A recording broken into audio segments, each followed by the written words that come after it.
Hi everybody, I'm Dennis. Welcome back to the Bindery. Today we'll be finishing off this edition of Bookbinding and the Care of Books, which I transformed from an ebook into the real thing.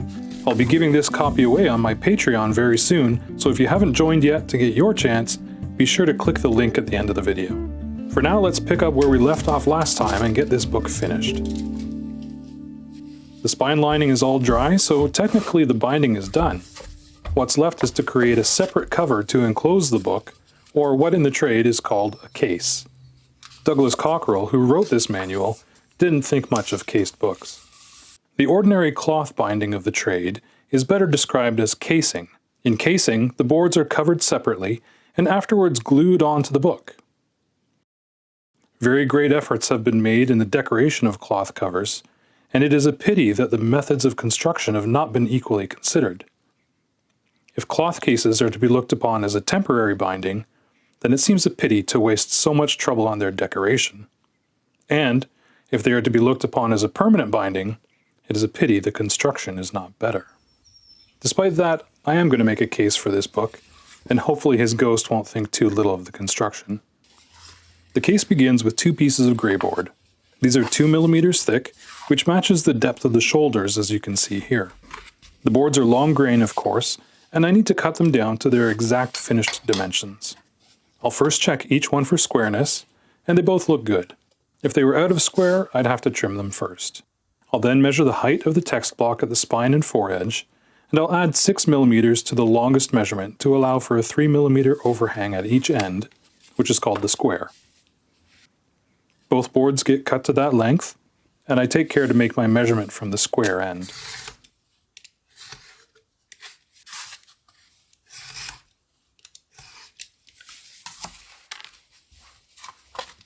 It doesn't hurt to check those quickly against the book, and at the same time I can mark the boards to trim them at the foredge. They will sit tight against the shoulders, so I measure from those to the foredge and add 4 millimeters for a slightly larger square.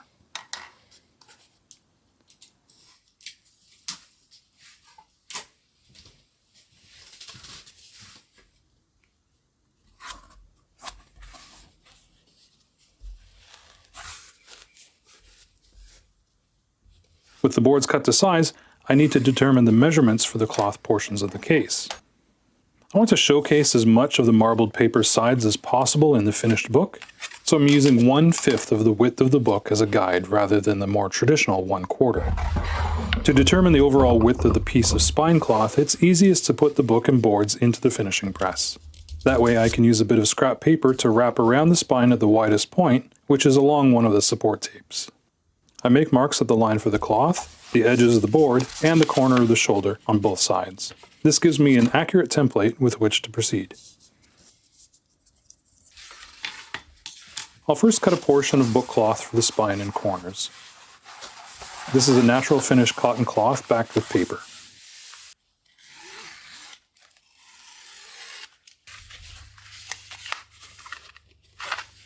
I'll also need a piece of cardstock to act as a spine stiffener. It's the same width as the spine of the book, as long as the height of the boards, and it's long grain. I'll also cut a spacer from some gray board that is as wide as the space between the boards on the template. I cut a piece of cloth to width, then make a couple of centerline marks for easy reference. I'll line those up with some corresponding ones on the spacer to mark where I need to glue on the boards.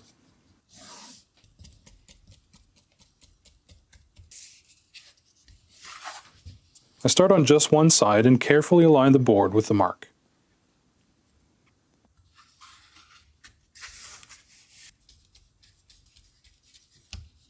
A ruler along the bottom of the first one will make sure that the two are in alignment, and I use the spacer to get it in the right place.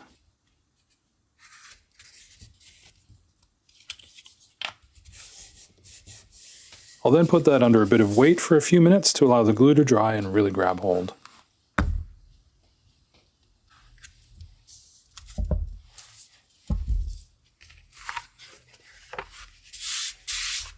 With that dry, I can go ahead and glue in the spine stiffener. I'm positioning this just by eye, as the gap around it is pretty small and easy to judge. Once that's well pressed into place, I can check the fit against the book.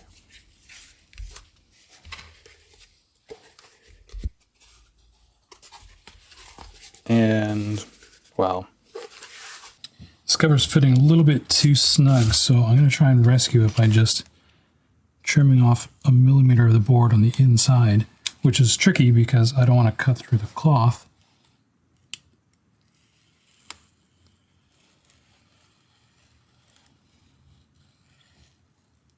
If I can pull it off and it works, then good.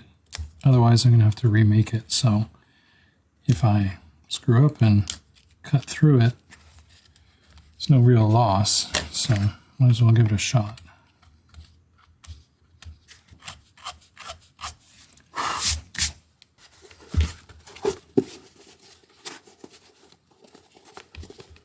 That's better already.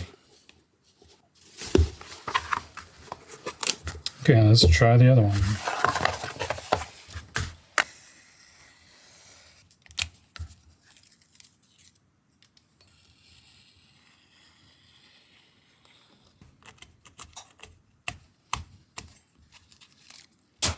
Okay, let's try that. Success! With that sorted out, I'll make up a quick template to cut the cloth corners, using a 15mm piece of board to mark the area of the turn-ins.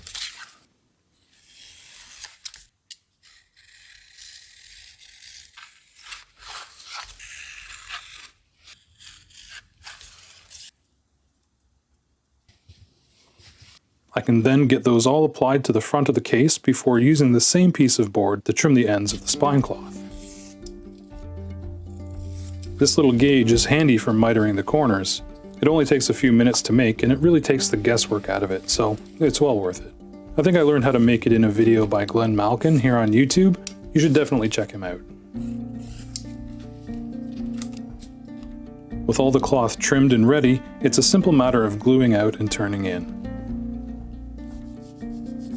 On the corners, I follow the usual sequence of turning in either the head or tail first, and then tucking in the small bit of fabric that's left before turning in the foredge.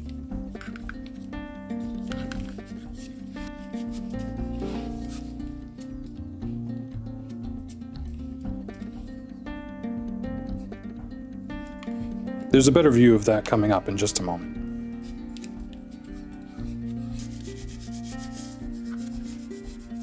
The spine turn-ins get worked down along the boards as best I can, as it doesn't have much stretch.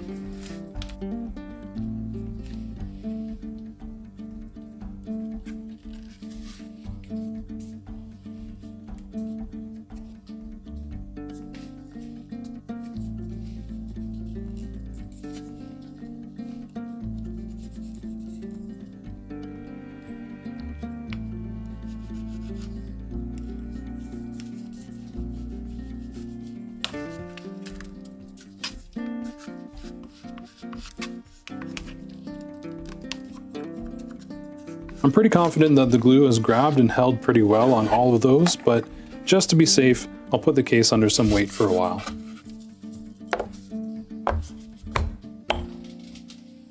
In the meantime, I can make up a quick paper label in Word and print it out.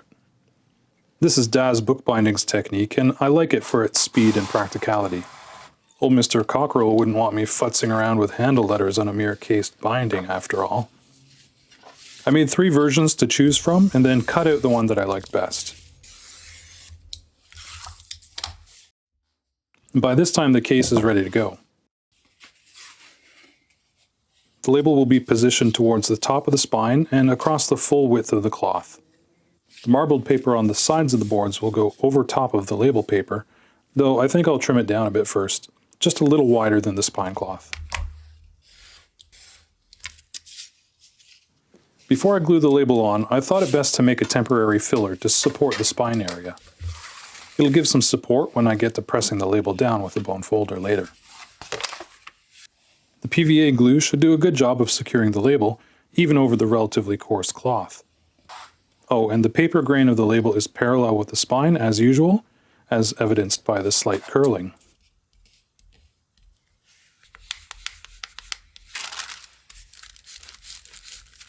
After boning it down, I like to crease the edges with the edge of the folder. Hopefully that'll keep the exposed paper from catching on things over time.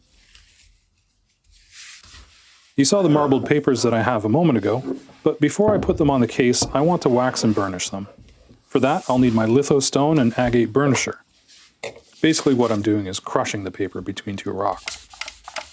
Very little wax is required, just whatever can be transferred with a soft cloth. Then I work over the entire surface of the paper, starting from the middle out, and then in multiple directions. This process makes the colors pop, gives it a soft sheen, and increases the paper's durability and moisture resistance. Here you can get an idea of the before and after.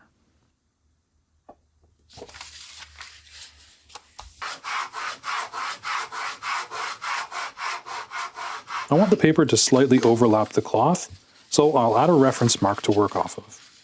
I set a pair of dividers to a few millimeters more than the widest gap between the cloth and the foredge.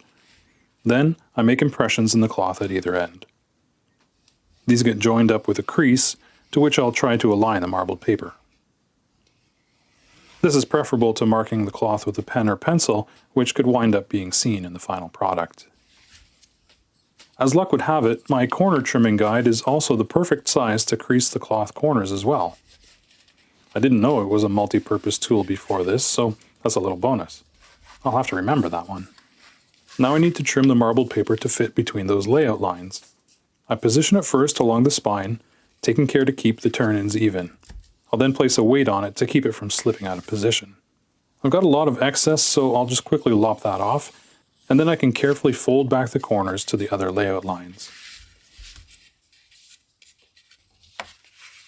This can be a bit tricky, but wouldn't you know it, that little corner gauge comes in handy again. That thing is really multi-purpose. Once those creases are established, I'll sharpen them up with my folder before trimming them.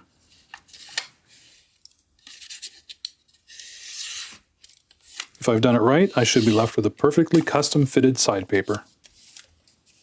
Now I just need to repeat that with the other board, making sure I keep the rounded tops of the pattern towards the head of the book.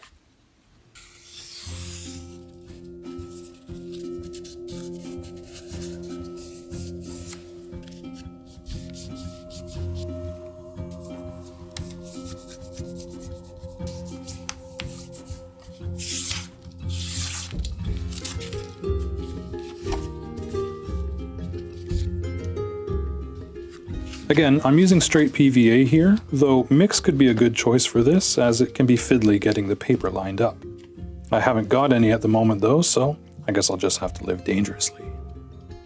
I've also found that burnished paper tends to curl up more than unburnished paper, sometimes rather alarmingly. It wasn't too bad this time, but I do give it a moment to relax and let the curls subside.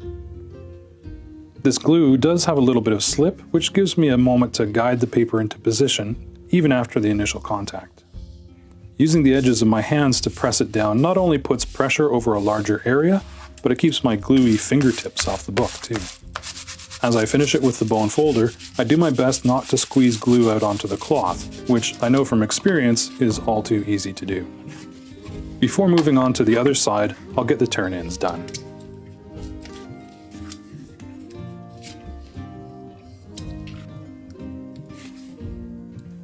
The damp paper can tear at this stage, so it's a fine line between a tight fit and an ugly rip. I like to use the heel of my thumb to ease the paper around the board, or on the long foredge, I sometimes tilt the board against the bench to get it started.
The case has had plenty of time to dry now, and as expected, the marbled paper has pulled the boards outward a little bit. Warped boards used to really stress me out, until I understood what was happening. Now it's just part of the process. I will have to take an extra step to fix that, but first I'm going to just prep the text block by tidying up the tapes and mull.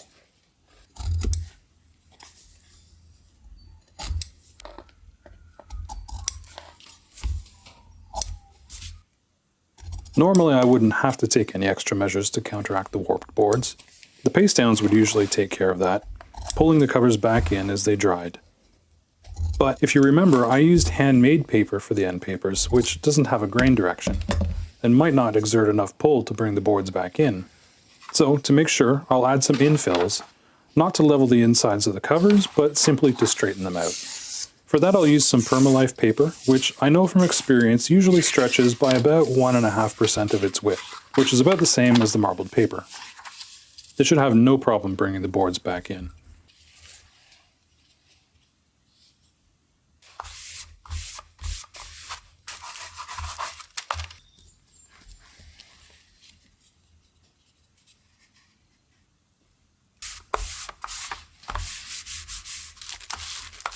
Rather than letting those dry, I'm going to move right on to attaching the case to the book, which is called casing in. That way I can let the infills and paste downs all dry in the press together.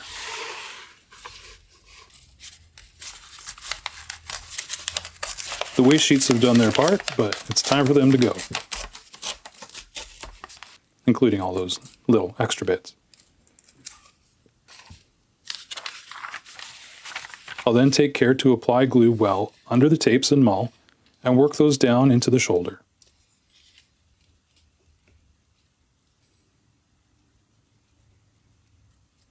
The rest of the end paper gets glue as well, and then it's time to close things up.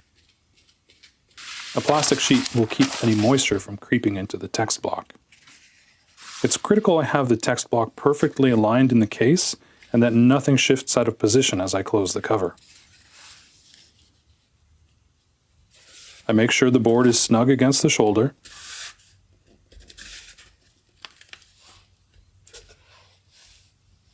Then I flex the board as I bring it down, while at the same time pulling gently on the paste down.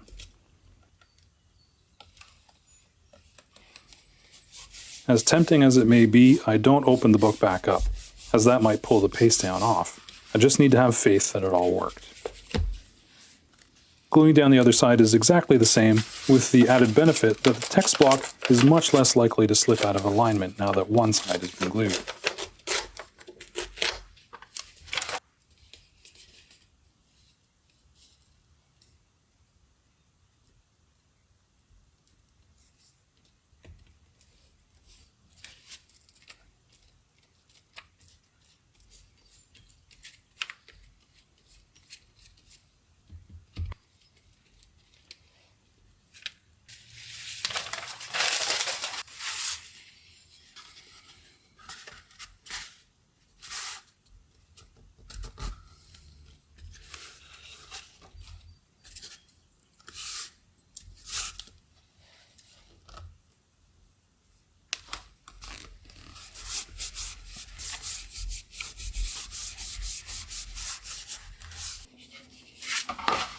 With that done, I like to get the book into the press right away.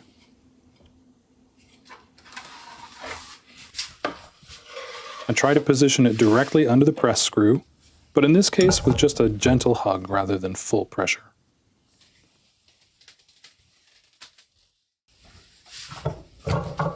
Well, that's had more than a day in there, which should be more than enough. Let's take a look at it.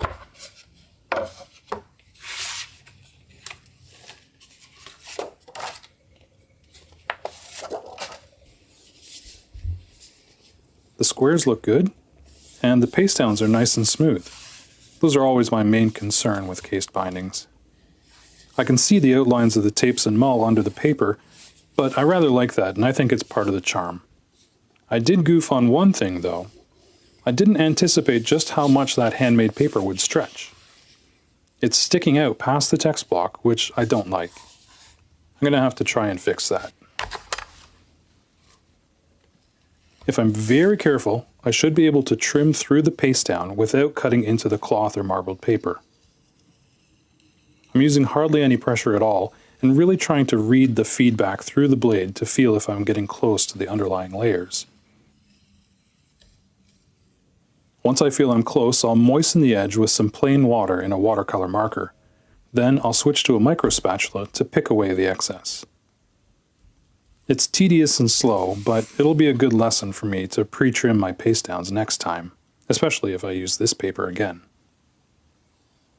As I've said before, knowing your materials is a big part of a successful project.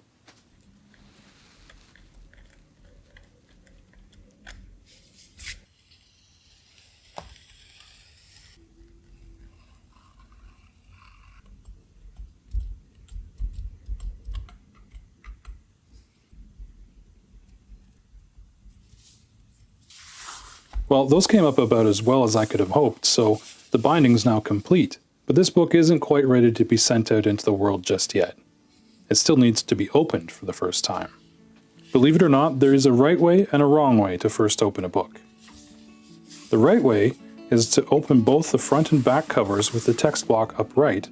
Then, just a few pages at a time, work your way in towards the middle, gently pressing down the pages as you go. This applies gentle and even pressure to the spine and readies it for a lifetime of reading. The wrong way, which I will not demonstrate, would be to crack the book wide open in the middle and break the spine.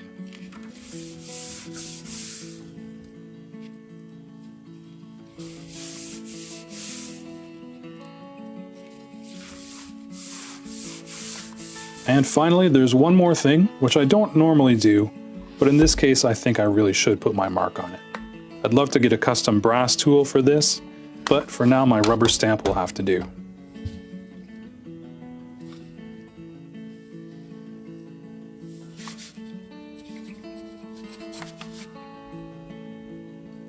There, that should do the trick.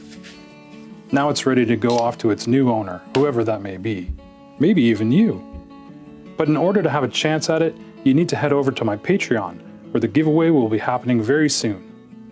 We're building the most amazing community of wonderful book-loving people over there, so why not join us? The giveaway is open to all of my Patreon subscribers, including free accounts, so you've got nothing to lose. If you're watching this in the future and you missed the giveaway, don't worry, you can still get a digital copy of my imposed text, also on my Patreon page. Or you could create your own version from the free ebook, which is of course where this whole project got started. Learning to typeset, impose, and print books myself has been an absolute game changer, and I've already got 3 or 4 more in the works already. I hope you've enjoyed following along with the process, which if you're still here then I have to assume you did, so thank you for sticking with me until the end. I truly do appreciate it. That's it from the bindery for now, so as always, I'm Dennis, and I'll see you next time. Happy binding.